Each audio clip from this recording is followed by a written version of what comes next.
keeping a nuclear program and getting paid for it. That's what Israel's Prime Minister is predicting about Iran. If the United States restarts the Obama administration's deal that former President Trump ended.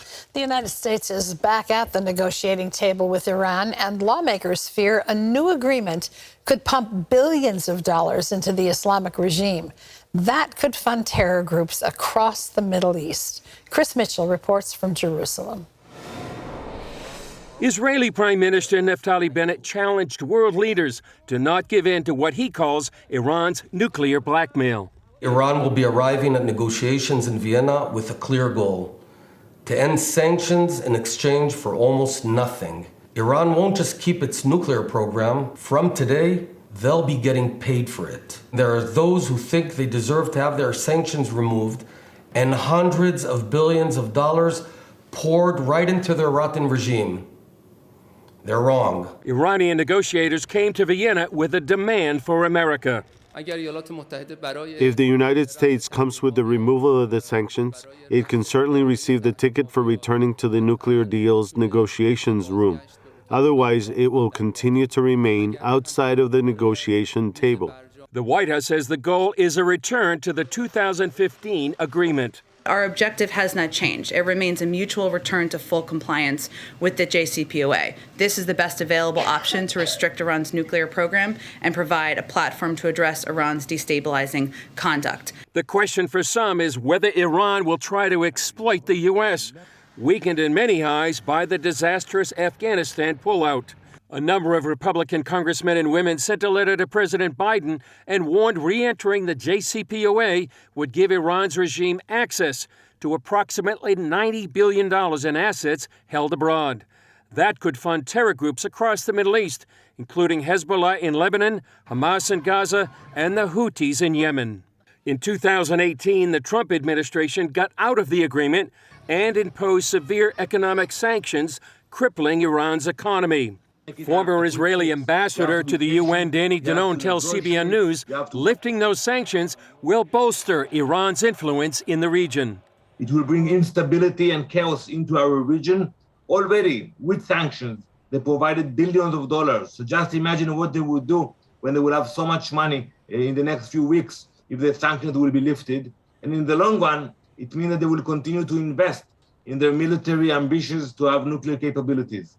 Circumstances surrounding these Vienna talks differ from those in 2015. Iran now has a more hardline president, Ibrahim Raisi, nicknamed the Butcher of Baghdad. The country's nuclear program has expanded, enriching uranium to an almost weapons-grade level and is closer to a nuclear breakout stage. Since 2015, Israel has stepped up its covert and cyber attacks on Iran's nuclear program. And Israeli leaders here have been clear a military option to eliminate Iran's nuclear program is still on the table. Gordon? Well, Chris, let's talk about that military option. Israel has the Begin Doctrine. Tell us about that and how does it apply here? And then I guess most importantly, would it be effective in wiping out Iran's nuclear capability?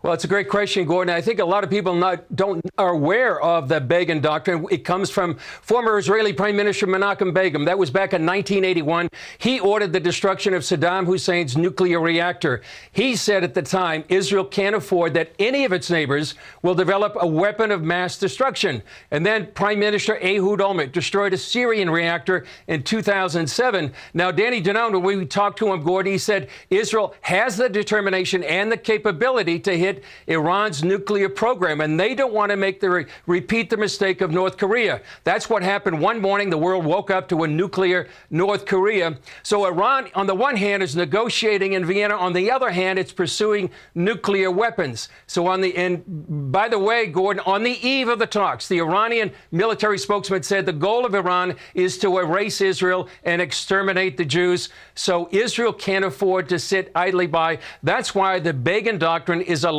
and well here in Israel. If they have to strike to protect the state of Israel, they'll do it. Well, I'll use an old Virginia phrase. Those are fighting words. I don't understand the Biden administration wanting to release the sanctions, give them $90 billion plus, just to get a seat at the table to talk.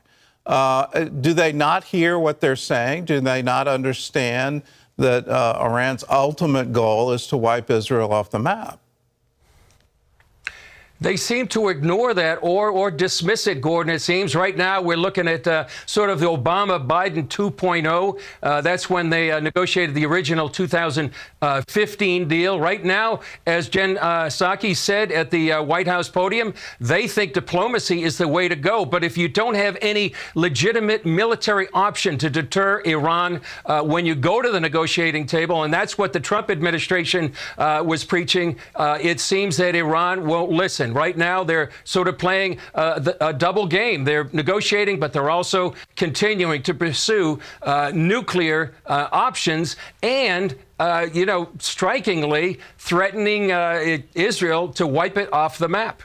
Well, let's talk about the Abraham Accords. Do you see that leading to a military alliance against Iran? And in that, could Israel, as well as other countries in the region, go it alone and go without U.S. help? Definitely. I think we're actually seeing the Abraham Accords. We've seen the diplomacy. We've seen the economic relationships between Israel, many of the Gulf states. Now we're seeing a military alliance forming. Just days ago, Israel's Minister of Defense, Benny Gantz, signed a military memorandum of understanding with Morocco. It sounds surreal, Gordon, but that's what's happening. The recent Blue Flags 2020 exercise brought together 7 nations and Israel in a joint aerial exercise. Then at the end of that, the UAE Air Force paid a visit during the exercise.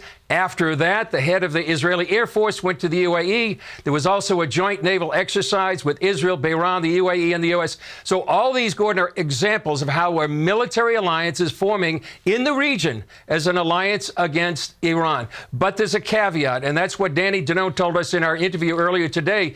He said the nations are looking at a stronger Iran. And if they feel that if Iran gets too strong, in part because of sanctions relief and all these billions of dollars, and a new nuclear agreement that would go to a nuclear device, they may shift back to Iran. That's why there's a race in the Middle East to see who's going to be the stronger, and that's why the talks in Vienna are so important and why they could shape the future of the region.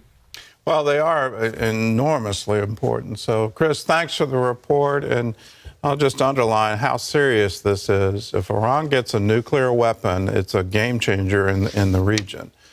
They clearly have ambitions to take over Iraq, and that's nothing new. There was a huge war between Iraq and Iran in the 1980s. That's been a stated goal. They want to have a clear pathway through Iraq, through Syria, to get to Israel. And they're trying to reestablish themselves as the leading power in the Middle East. If we, in some vain effort to negotiate with them, give them the funding that they need and the international recognition that they need to achieve that goal, this is incredibly dangerous, and incredibly dangerous for Israel, and then ultimately for the United States. When they talk, their rhetoric, when they talk about the great Satan, they're not talking about Israel. They're talking about you and me.